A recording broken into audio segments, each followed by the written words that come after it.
Hi, అందరు ఎలా ఉన్నారు? Welcome to our channel Prasanna vlogs అండి. ఈరోజు వీడియో ఏంటంటే ఫ్రాక్ కటింగ్ నేను మెజర్మెంట్స్ ఎలా తీసుకుంటాను, ఎలా కట్ చేస్తాను అనేది ఈరోజు వీడియో అండి. అండ్ ఈ వీడియో చూసే ముందు తప్పకుండా ఒక లైక్, ఒక చిన్న కామెంట్ అండ్ న్యూ బిగినర్స్ ఎవరైనా టైలరింగ్ నేర్చుకునే వాళ్ళు ఉంటారు కదండి, తప్పకుండా యూజ్ అవుతుంది. తప్పకుండా చూడండి అండ్ షేర్ కూడా చేయండి. అండ్ ఇప్పుడు లెట్స్ గో.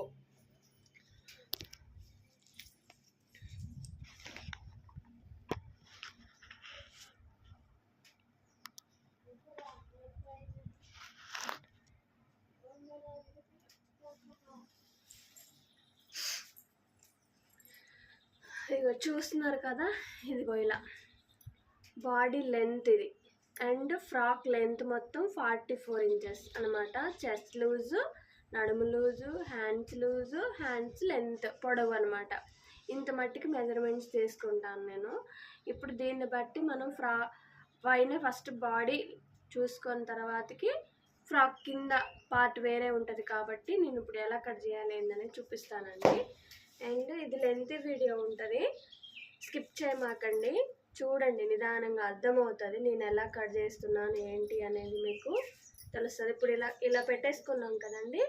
ఇలా పెట్టేసుకున్న తర్వాతకి దీన్ని మధ్యలో ఇలా ఫోల్డ్ చేసుకోండి. ఎందుకు ఇలా ఫోల్డ్ చేసుకున్నారంటే బ్యాక్ పార్ట్ ఫ్రంట్ పార్ట్ అనేది సపరేట్గా ఇప్పుడు చూస్తున్నారా, ఇది ఫ్రంట్ ఇది బ్యాక్ అనమాట. అలా సపరేట్గా ఒకేసారి మనకి వచ్చేస్తుంది అనమాట. ఇలా పెట్టేసుకున్న తర్వాత మనకి ఇక్కడ బాడీ లెంత్ అంటే షోల్డర్ కాడ నుంచి మన స్టమక్ వరకు ఉంటుంది కదండి, అది బాడీ లెంత్ అనమాట. అది 15 ఇంచెస్ అనమాట. ఖర్చుతో కలిపి నేను 15 ఇంచెస్ పెట్టానండి. అంటే లేకపోతే 14 ఇంచెస్, మనం ఖర్చుతో కలిపితే 15 ఇంచెస్ అనమాట. ఇప్పుడు చూస్తున్నారు కదా, ఇక్కడ 15 ఇంచెస్ అనమాట. ఇక్కడ 15 ఇంచెస్ పెట్టేసేసుకొని ఇక్కడ ఒక మార్క్ చేసుకుంటే, అండ్ మనకి చెస్ట్ లూజ్ వచ్చేసి ఎంత వచ్చింది, 34ని 4 భాగాలు చేయాలండి. 34లో హాఫ్ ఎంత వస్తుంది, ఇది 34. మీరు మీకు అట్లా మెజర్మెంట్స్ తెలియకపోతే ఇలా టేప్ ఉంటుంది కదా, టేప్ని ఇలా ఫోల్డ్ చేసుకున్నా మీకు ఆటోమేటిక్గా ఇక్కడ ఎంత వస్తుంది, 17 వస్తుంది. అంటే 17లో హాఫ్ కూడా ఇలా టేప్తో కొలుచుకుంటే మీకు లెక్కలు రాకపోయినా, మీరు మైనస్లు ప్లస్లు ఇక్కడ చేసుకోకపోయినా మీకు టేప్లో తెలిసిపోతుంది. అంటే ఇక్కడ ఎంత ఉంది, 8.5 వచ్చిందండి. ఈ 8.5 ఇక్కడ మార్క్ చేసుకోవాలన్నమాట. ఈ 8.5 ఇక్కడ మార్క్ చేసుకొని 2 ఇంచెస్ ఖర్చు. ఓకే. అండ్ ఇక్కడ కూడా ఇది కూడా ఎంత వచ్చింది, 36. నడుము లూజ్ ఎంత వచ్చింది, ఇక్కడ 36 వచ్చింది. 36 అంటే 36లో ఇప్పుడు 34 అంటే మనకి 8.5 వచ్చింది కాబట్టి 36 అంటే మనకి 9 ఇంచెస్ వస్తుంది. ఒక హాఫ్ ఇంచ్ అనేది పెరిగిద్ది. అంటే 4 భాగాలు కాబట్టి 4 హాఫ్లు 2 అవుతుంది కాబట్టి 9 ఇంచెస్ అనేది ఇక్కడ నుంచి ఇలా 9 ఇంచెస్ కాడ ఒక మార్క్ చేసుకొని ఇక్కడ నుంచి 2 ఇంచెస్ ఖర్చు అనమాట. ఖర్చు కాడ ఇక్కడ మార్క్ చేసుకోవాలి. ఒక్కొక్కరి ఒక్కొక్క సైజెస్ వారీగా ఉంటాయి కాబట్టి ఇలా నేనండి. ఇప్పుడు ఇది మనం షోల్డర్ లెంత్ చూసుకోవాలి. వీళ్ళు నాకు ఎలా కావాలి ఏంటి అనేది చెప్పారు కాబట్టి నాకు తెలుస్తుంది, మీకు చెప్తున్నాను. ఇప్పుడు ఇది షోల్డర్ మాత్రం 2.5 తీసుకోవాలండి. ఎందుకంటే వెనక బోట్ నెక్ పెట్టి ఏదన్నా కుండ మోడల్ పెట్టమన్నారు, అందుకని చెప్పి నేను అలా తీసుకుంటున్నాను. 2.5 తీసుకుంటున్నాను. అండ్ ఇది వచ్చేసి 3 ఇంచెస్ తీసుకుంటున్నాను. ఇప్పుడు దీన్ని ఇప్పుడు ఇది ఎట్లా కొలుచుకోవాలి ఏంటి అనేది మీకు అర్థం కావాలి కదండి. ఇప్పుడు మనం ఇక్కడి నుంచి ఇక్కడికి ఎంత పెట్టుకుంటున్నాం, షోల్డర్ బోట్ నెక్ అంటే 6 ఇంచెస్. ఆ 6 ఇంచెస్ అనేది మనం ఇక్కడ మార్క్ చేసుకొని ఇట్లా స్ట్రైట్గా ఒక గీత గీసుకున్నాం అనుకోండి, అది ఈ పార్ట్ అనేది ఇప్పుడు మనకి వచ్చేసింది. ఇక్కడ చంక కాడ ఏమవుతుందంటే 1.5 ఇంచెస్ ఇట్లా మార్క్ చేసుకొని ఉంటే ఇది సర్కిల్ అనేది వచ్చేస్తుంది. చూస్తున్నారు కదా, ఇది ఇక్కడ మనం ఒక మార్క్ చేసుకున్నాం అనుకోండి, ఇక్కడ మనకి కుట్టు అనేది ఇక్కడికి రావాలనేది మనకి వచ్చేస్తుంది. ఇప్పుడు షోల్డర్ కాడ నుంచి ఇప్పుడు నెక్ చూద్దాము. ఇది ఫ్రంట్ నార్మల్ నెక్ అండి, అందుకని చెప్పి నేను ఖర్చుతో కలిపి పెట్టేస్తున్నా. 5.5 పెడుతున్నా. తను నాలాగే ఉంటుంది కాబట్టి, నా ఏజ్ ఉంటుంది కాబట్టి నేను ఇలా చేస్తున్నాను. అండ్ దీనికి నార్మల్ ఫ్రాకే కాబట్టి, పట్టు టైప్లో కాదు, సిల్క్ టైప్ కాబట్టి స్టార్ షేప్ పెడుతున్నా. చూస్తున్నారా ఇలా. అండ్ బ్యాక్ వచ్చేసి ఇక్కడ నుంచి 3 ఇంచెస్ పెడుతున్నా. 3 ఇంచెస్ ఇక్కడ మనం ఎంత పెట్టుకున్నాం, పైన 2.5 పెట్టుకున్నాం కదా, ఈ 2.5 ఇక్కడ మార్క్ చేసుకున్నాం. అండ్ ఇక్కడ నుంచి ఇక్కడికి 1 ఇంచెస్ అన్నాయి, 1 ఇంచ్ గ్యాప్ ఉంచుకోవాలి. అంటే ఉక్కు కానీ బటన్స్ కానీ అన్న పెట్టుకుంటాం కాబట్టి, ఇదైతే నేను 4 ఇంచెస్ పెట్టుకున్నా, లేకపోతే 5 ఇంచెస్ వాళ్ళ బాడీని బట్టి మనం పెట్టేసుకోవాలి. మరి డీప్గా ఉన్నా బాగోదు కాబట్టి ఇక్కడ కూడా 2.5 పెట్టుకున్నాం. అంటే ఇది ఒక బాక్స్ అవుతుంది. ఈ బాక్స్లో నువ్వు కుండ మోడల్ పెట్టుకున్నా, డైమండ్ పెట్టుకున్నా, లేకపోతే ఇంకేదైనా షేప్ పెట్టుకున్నా మీకు ఈ బాక్స్లోనే రావాలన్నమాట. ఇందులో ఇప్పుడు మనకి కుండ మోడల్ అంటే కుండ మోడల్ వాళ్ళు ఏ మోడల్ పెట్టమంటే ఆ మోడల్ అనేది ఇందులో పెట్టాలన్నమాట. ఇప్పుడు మేము కుండ మోడల్ గీస్తున్నా చూడండి. అంటే ఇది దాటి రాకూడదు అనమాట, ఎందుకంటే అప్పుడు హెవీగా అయిపోతుంది అనమాట. ఎందుకంటే ఇప్పుడు మనం ఇది కుట్టిన తర్వాతకి మళ్ళీ ఇట్లా ఇటు సైడ్కి వచ్చేస్తుంది కదా, మనం తిరిగేసి కుట్టేసిన తర్వాత అయినా ఫోల్డింగ్ చేస్తాం కాబట్టి కొంచెం ఈ బాక్స్లోనే తీసుకోవాలి. కొంచెం బ్రాడ్గా ఉండే వాళ్ళకైతే కొంచెం హెవీగా పెట్టుకున్నా నో ప్రాబ్లం అనమాట. ఇప్పుడు మనం ఇలా గీసుకున్న తర్వాతకి ఫస్ట్ మనం ఇది అనేది కట్ చేసేసుకోవాలి. రెండింటికి ఫ్రంట్ పార్ట్కి బ్యాక్ పార్ట్కి సేమ్ వస్తుంది కాబట్టి ఇది కట్ చేసుకోవాలి.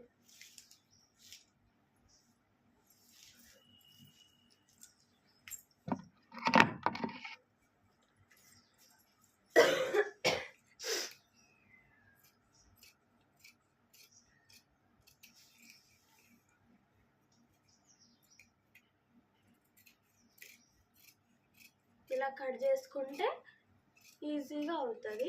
అండ్ ఇంకో చిన్న టెక్నిక్ కూడా ఉందండి, అది ఇప్పుడు మీకు చూపిస్తాను.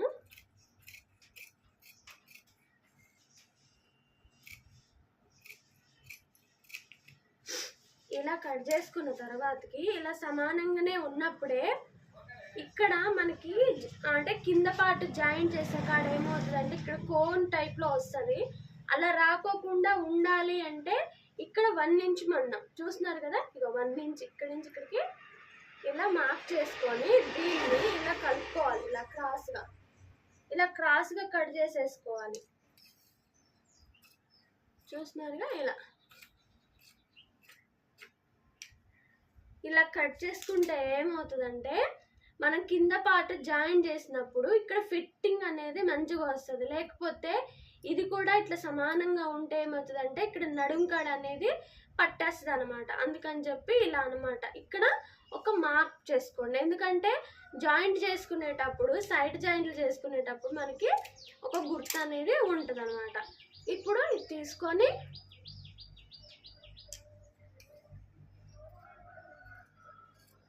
ఇలా కట్ చేసుకోవాలి. నెక్ ఈ గీత యువతలకే కట్ చేసుకోవాలండి, అవతల కట్ చేసుకుంటే మళ్ళీ నెక్ అనేది వెడల్పు వస్తుంది. ఇది ఫ్రంట్ పార్ట్. ఇప్పుడు బ్యాక్ పార్ట్ ఇక్కడ మనం మార్క్ చేసుకోలేదుగా 2.5 ఇక్కడ మార్క్ చేస్తున్నా చూడండి. దీన్ని ఇలా కోట్ నెక్ టైప్లో ఇలా కట్ చేసుకోవాలి. తను హెవీగా లేదు కాబట్టి తన షోల్డర్ని బట్టి నేను కట్ చేస్తున్నానండి, లేకపోతే వాళ్ళ షోల్డర్ని బట్టే ఉంటుంది. అంచనా ప్రకారం నేను వేసేస్తున్నా, ఎందుకంటే నేను ఎక్కువగా ఫ్రాక్లు డిజైన్ చేస్తాను కాబట్టి నాకు ఆటోమేటిక్గా వాళ్ళ లెంత్ ఏంటనేది నాకు తెలుస్తుంది. చెప్పానుగా ఆల్రెడీ తను సేమ్గా నా ఏజే ఉంటుంది, నాకులాగానే ఉంటుంది కాబట్టి నేను ఇది అందాజుగా చెప్పేస్తున్నా. ఇలా వచ్చినప్పుడు ఇగో ఇది బ్యాక్. మనం జాయింట్ చేసుకునేటప్పుడు ఇక్కడ ఇక్కడ కట్టించుకొని డోరీ పెట్టుకోవాలంటే డోరీ పెట్టుకోవాలి, లేకపోతే మీకు ఏది బటన్ కావాలా ఏం కావాలనేది డిజైన్ చేసుకోవాలన్నమాట. చూస్తున్నారు కదా, ఇది ఫ్రంట్ పార్ట్. చూడండి ఎంత బాగా వచ్చిందో. దీన్ని మంచిగా టక్స్ ఇచ్చుకొని కుట్టుకొని తిరిగేసుకుంటే అసలు నెక్ మాత్రం సూపర్గా వచ్చింది. అండ్ ఇప్పుడు దీన్ని బేస్ చేసుకొని మనం బాడీని ఎలా కట్ చేసుకోవాలి ఏంటనేది చెప్తాను. అయితే ఎలిఫెంట్స్ ఎక్కువ ఉన్న సైడ్ నేను కట్ చేస్తున్నాను అనమాట. అంటే ఫ్రంట్ ఎక్కువ మంచిగా ఎలిఫెంట్ డిజైన్స్ అనేది రావడం కోసం నేను ఫ్రంట్ డిజైన్ అనేది పెడుతున్నా ఎక్కువ శాతం. ఇక ఇలా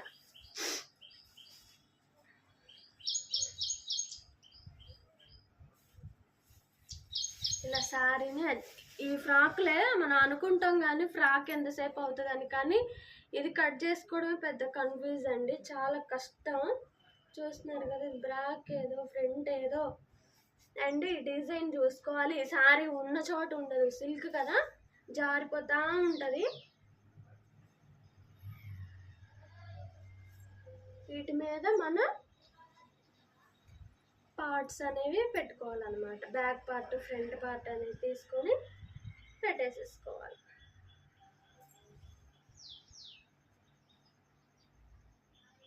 ఈ డిజైన్ వచ్చేలాగా చూసుకోవాలండి, అందుకనే నేను చూస్తున్నా, మీకు అర్థమవుతుందో లేదో. ఈ ఎలిఫెంట్ డిజైన్ ఇక్కడ బ్యాక్ మంచిగా వచ్చేలాగా డిజైన్ చేసుకుందామని చూస్తున్నా.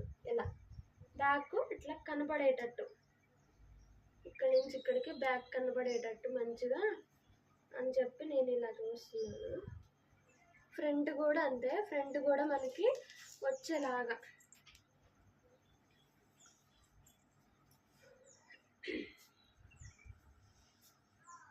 ఎందుకంటే అంబ్రెల్లా అనేది ఫ్రంట్ పార్ట్ వస్తే అది లుక్ వైజ్ చాలా బాగుంటుంది, అందుకని చెప్పి నేను చూస్తున్నా. ఇవ్వండి ఇలా చూస్తున్నారు. ఇప్పుడు ఎలిఫెంట్ అనేది మన ఎదురు పార్ట్ మంచిగా వస్తుంది ఇలా. ఇది కూడా అంతే,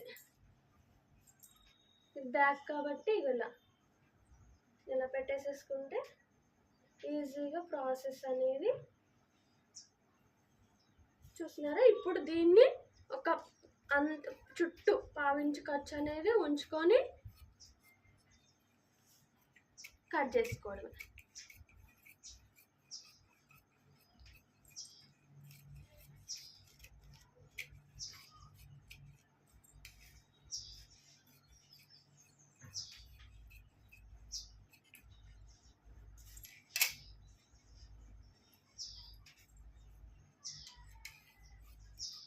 ఇలా కట్ చేసుకొని పావించి, ఎందుకంటే మనం కుట్టేటప్పుడు బై మిస్టేక్ అటు ఇటు అవుతుంది కాబట్టి క్లాత్ కొంచెం ఎక్స్ట్రా కట్ చేసుకోవాలన్నమాట.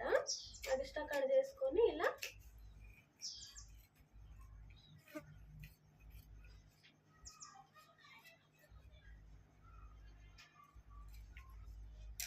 నేను ఎలిఫెంట్ చూసుకొని ఎందుకు కట్ చేశానంటే, ఇప్పుడు ఇలా నేను కుట్టినప్పుడు ఈ ఎలిఫెంట్ డిజైన్ అనేది ఇక్కడ ఫ్రంట్ సైడ్ మంచిగా ఇట్లా చూసినారా ఇలా వస్తుంది అనమాట ఎలిఫెంట్ డిజైన్. అందుకని చెప్పి నేను ఇలా పెట్టేశాను. చూసినారా, మధ్యలోకి మిడిల్లోకి మంచిగా వస్తుంది, అప్పుడు లుక్ వైజ్ బాగుంటుంది. ఇది కూడా బ్యాక్ కూడా అంతే పెట్టాను, చూసారా.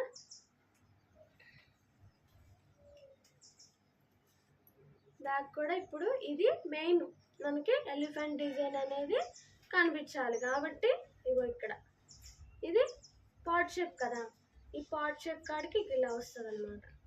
ఈ ఎలిఫెంట్ అనేది కనిపిస్తుంది, ఇటు ఇటు కొంచెం కొంచెం కనిపించిన మెయిన్ మనకి ఈ పార్ట్లో గ్యాప్ ఖాళీ లేకోకుండా ఈ ఎలిఫెంట్ డిజైన్ అనేది మనకు కనిపించాలన్నమాట. ఓకేనా, థ్యాంక్ యూ, బాయ్ బాయ్.